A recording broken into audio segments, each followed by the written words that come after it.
Olá, nono ano, tudo bem? Bem-vindos a mais uma aula de geografia. E hoje o nosso tema, o nosso assunto será a Revolução Industrial. Hoje, basicamente, vamos falar da primeira e da segunda Revolução Industrial, que trouxeram aí muitas modificações para a gente, de uma forma geral. Então, escolhi aí essa cena clássica, de dos filmes de Charlie Chaplin, fala aí dos tempos modernos, que fala justamente dessa relação de trabalho na indústria, que é uma novidade muito grande aí para as sociedades, tá bom? Então vamos ver aí como tudo começou. Então, a primeira coisa que a gente precisa destacar é que essa revolução, essa mudança, ela começa na Inglaterra lá por volta de 1700, tá bom?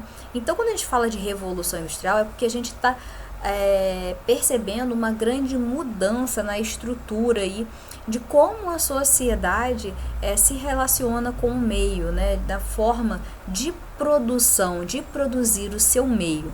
Então, muitas coisas a gente vai conseguir observar. Então, é nesse momento que a gente tem aí uma grande saída, de pessoas da área rural também para próximo aí a essas indústrias, onde elas estão instaladas, e vamos ter aí o início do processo de urbanização, tá? Então, o que aconteceu? Enfim, o que foi essa revolução industrial? Então, o surgimento da indústria. Então, antes o que era produzido manualmente, então você tinha os artesãos, então pessoas que eram especializadas em um determinado tipo de trabalho e cuidavam de toda a etapa da produção de um determinado produto. Então, por exemplo, o alfaiate, que produzia roupas, então ele produzia toda essa etapa. Muitas vezes ele às vezes até não produzia o tecido, tinha os tecelões que produziam o tecido, mas ele ia pegar esse tecido, ele ia medir, ele ia cortar, vai confeccionar, vai fazer bainha, vai fazer toda essa parte, produziu a roupa ali, tá? Então, por exemplo, um artesão que mexe com madeira, faz móveis, então uma pessoa que encomendava aí uma mesa e uma cadeira, ele ia produzir tudo. Muitas vezes até o parafuso, que na marcenaria tem algumas técnicas que não usam o parafuso de metal, que vem aí com a revolução industrial também, utilizava-se o próprio encaixe da madeira, Então ele ia cortar aquela madeira, ele ia tratar a madeira para depois poder produzir a cadeira e a mesa. Então era um trabalho muito longo, um trabalho muito duradouro, assim, na escala de tempo. E é claro que tinha essa relação também de, como é que eu vou dizer, de pagamento, que aí tem aquela questão da moeda também, muitas vezes trocavam-se por produtos. Então, tudo isso vai mudar com o advento aí da indústria. Primeiro que a gente vai ter o quê? Essa relação, de burguesia. Até esqueci de botar aqui anotadinho, mas tem lá no livro de vocês, tá?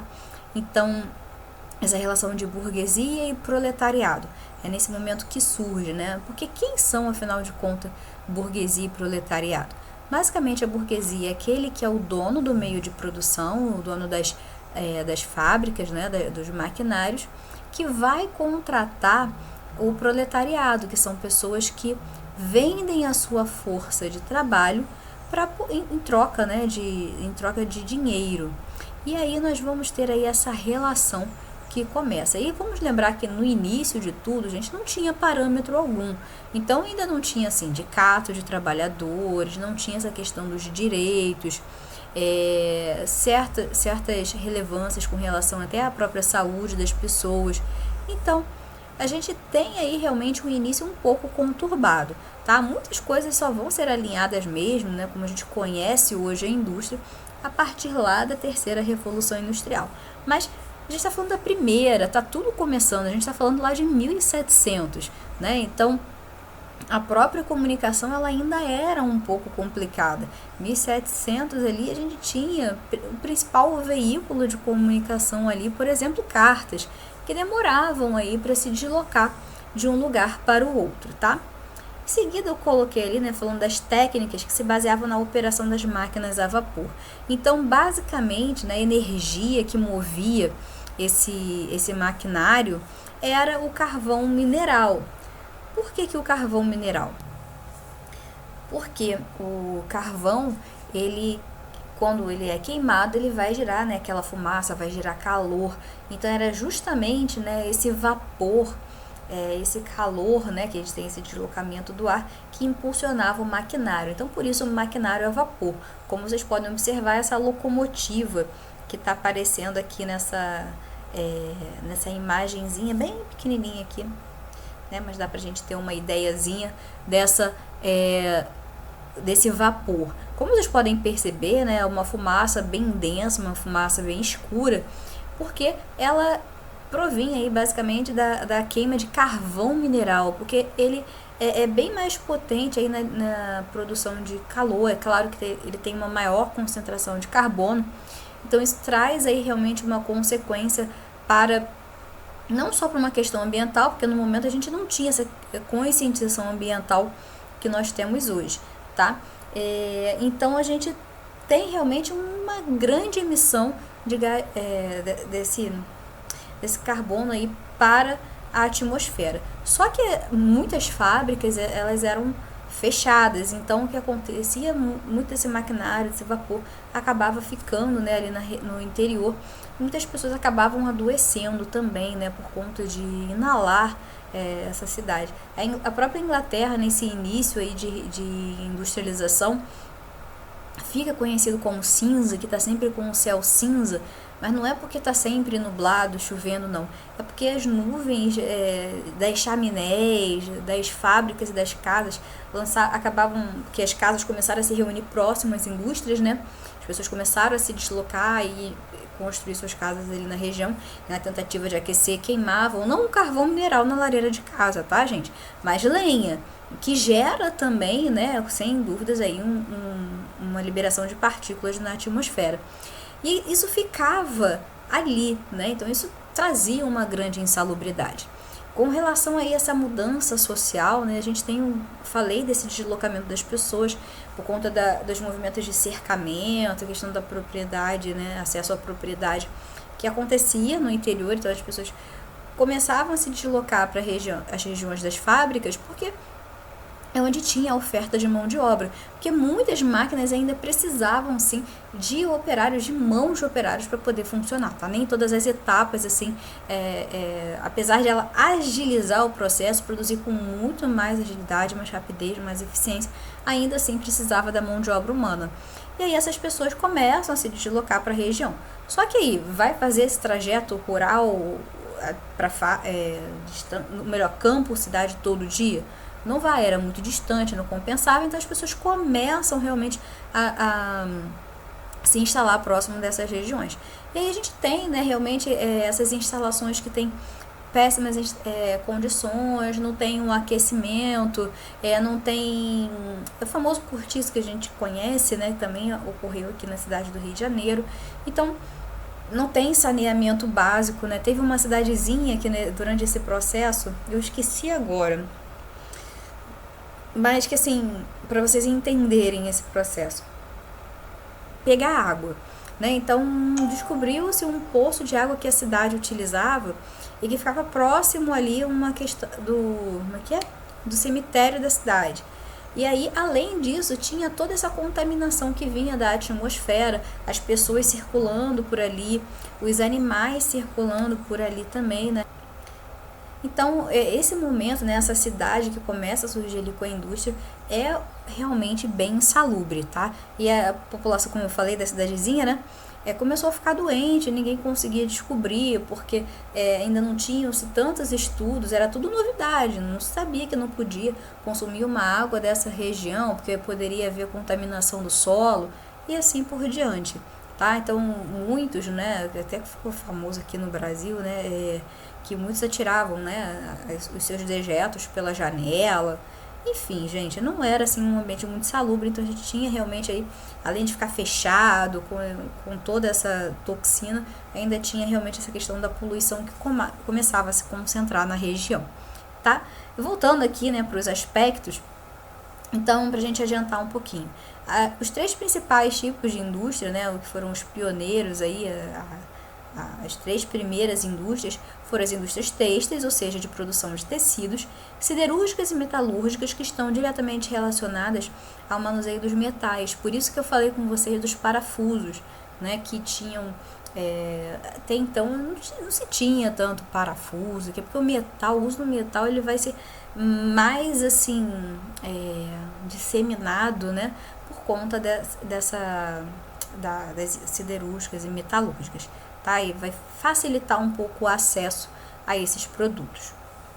Falei do êxodo rural, do início do processo de urbanização, aí o surgimento das ferrovias.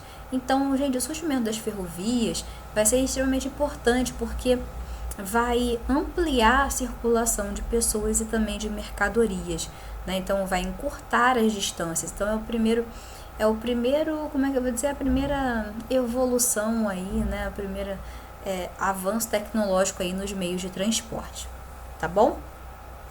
E aí, lembrando, gente, a revolução, ela começou, ela continua até hoje. Muitos hoje já falam da indústria 4.0, né? Então, trazendo essa ideia de nanotecnologia, enfim. Mas é um processo. Então, primeira revolução industrial, então agora nós vamos para a segunda revolução industrial, que nada mais é, tá, gente, do que o desenvolvimento, o aperfeiçoamento de muitas dessas tecnologias, a disseminação desse novo modo de vida, né? Porque assim, você vai produzir, mas quem vai consumir? Não adianta você ter, né, realmente um público, você melhor ter uma produção e não ter um público que vá consumir. Muitas indústrias já naquela época começavam a debater essa questão de quem teria acesso aos produtos. Mas se nós ficarmos restritos às elites, a gente vai ter pouco consumo. E a ideia da indústria é atender todos os mercados. Então já começa a surgir realmente bem essa ideia. Gente, indústria está diretamente relacionado aí à evolução do capitalismo. Tá? Já comentei num vídeo falando sobre globalização, que está diretamente relacionado, né? Então a economia sempre vai basicamente aí impulsionar as nossas tendências aí, as nossas revoluções, tá? Então essa relação de mercado que a gente vai estabelecer, tá? Então o que acontece nesse período aí de segunda revolução industrial, que agora a gente já está falando de século XIX, por volta de 1800, então basicamente 100 anos já se passaram. E a indústria ela já se disseminou aí pelos países como Estados Unidos, Alemanha, França e Japão, tá? Então foram os que seguiram aí a Inglaterra nesse modelo, né? Principalmente aí com essa relação dos donos dos meios de produção e também do proletariado que vende sua força de trabalho, tá? A gente tem aí realmente grandes evoluções. Lembra que eu falei? É um processo. Durante essa produção da primeira revolução industrial, se percebeu a necessidade de investir em melhorias do maquinário, né, de mais eficiência. Então, se investiu bastante na área de química, física e tecnologia. Então, tecnologia não, engenharia, gente, desculpa, tá? Então, para vocês terem noção, a gente tem aí a descoberta também do petróleo e da energia, que, com tantas pesquisas, acabam sendo adotados como novas fontes energéticas, tá? A eletricidade, que demorou um pouquinho, porque requeria uma série de outras tecnologias para que ela pudesse ser veiculada, mas ainda assim, dentro da segunda revolução industrial, óbvio, ela ganha aí, tá, um grande destaque para a movimentação desse maquinário. E antes mesmo da energia, né, elétrica, da eletricidade, o petróleo, né? Porque o petróleo ele se mostrou mais eficiente do que, por exemplo, a queima do carvão mineral. Vamos registrar que os dois são combustíveis fósseis, né? E aí ele começou a ser mais usado do que o carvão mineral, tá? Então nós tivemos aí realmente essas duas energias que se destacam e são utilizadas até hoje. Se a gente analisa a nossa sociedade, até mesmo a brasileira, que demorou tanto a entrar nesse processo, e a gente ainda é bem dependente aí dessas fontes de energia, né? Gente, o petróleo, quantos produtos fazemos à base do petróleo? Então, a energia elétrica, o abastecimento de energia no Brasil elétrico através da hidrelétrica, né? Então, detalhe, tinham algumas usinas produtoras de energia elétrica que eram à base de carvão mineral, tá? No Brasil ele tinha, mas se eu não me engano foi no primeiro governo da Dilma que elas foram encerradas porque tiveram investimentos na área de hidrelétrica que sai muito mais barato, tá? E é um recurso renovável e traz menores impactos para o meio ambiente. Então, mas a usina mineral ela funciona caso, por exemplo, não teve muitas chuvas, então acabava se recorrendo a essa usina, só para vocês entenderem que existem benefícios, né, e prejuízos, tá? Malefícios, desculpem. Então, assim, o que acontece? Nessa época da Revolução Industrial, até mesmo ali na Inglaterra, na Alemanha, na França e no Japão, utilizava-se muito também ainda a queima do carvão mineral para produção de energia elétrica, tá? Então, elas muitas vezes estavam diretamente relacionados. A expansão das redes ferroviárias justamente para atender melhor essa, essa demanda, né, até para chegar ao recurso da matéria-prima até a fábrica, tá? Porque há uma ampliação na produção, então precisa-se de novos recursos. Então, automaticamente, a gente tem que investir para que esses recursos cheguem até as fábricas, tá bom? E aí nós vamos ter, né, essa expansão ali, vocês podem perceber, como eu falei, França, Alemanha, Inglaterra estão dentro do mesmo continente. Então, realmente, isso vai ajudar bastante na circulação ali dessas mercadorias e também de pessoas. Seguindo aí, falei do avanço dos meios de comunicação e transporte, que está diretamente relacionado aí da ferrovia, o carro, né, ganha aí um grande destaque, e aí automaticamente temos o Fordismo, né, o que vem a ser o Fordismo? Uma fábrica, né, principalmente de automóveis, que mudou essa linha de produção, né? Eles produziam tudo, esse esquema de produção, né, de deslocamento da mercadoria. Então, o trabalhador ele ficava em um local e o produto se deslocava, então isso barateava basicamente aí o custo dessa produção. Então, a gente teve uma aceleração dessa produção, tá? Então, a gente começa a produzir muita coisa. Só que nesse mesmo momento que a gente começa a produzir muita coisa, o mercado consumidor não cresceu na mesma progressão. Então, o que acontece? Começa a se buscar novos mercados consumidores e a gente retoma aquela ideia de imperialista. São aqueles que estão à frente, que são os poderosos economicamente, belicamente, enfim, que vão buscar, né, colonizar novamente os outros territórios. Só que agora com os seus produtos, né, oferecendo os produtos, vai trazer vantagem, mas como você vai fazer com que alguém compre? Você tem que fazer aquela pessoa acreditar que com aquilo ela vai ser melhor, ela vai ter mais poder, ela vai sentir um bem-estar. Então, a partir daí a gente tem realmente esse ingresso dessa característica de consumo, sociedade urbano e industrial. Então, somos consumidores, tá? A gente basicamente não produz, digamos, a gente só consome. Essa é a ideia, produz e produz muito. E a gente vai gerar estoque, né, que a gente chama de estocagem. E aí, essa questão de, como eu estava dizendo aí, de fazer o outro acreditar. Então, nos Estados Unidos surge essa ideia do American Way of Life, ou seja, a propagação começa a ter essa disseminação, né, do modo de vida americano, viva o sonho americano, então o nosso que é bom, vocês precisam disso, então eles precisavam fazer a gente acreditar que aquilo era bom para poder consumir, tá bom? Então, temos aí a Revolução Industrial, primeira e segunda. Então, por hoje é só, que eu já falei muito e vou ficar por aqui, porque ainda tem a terceira Revolução Industrial, tá bom? Então, um beijo para vocês, bons estudos e até o próximo vídeo.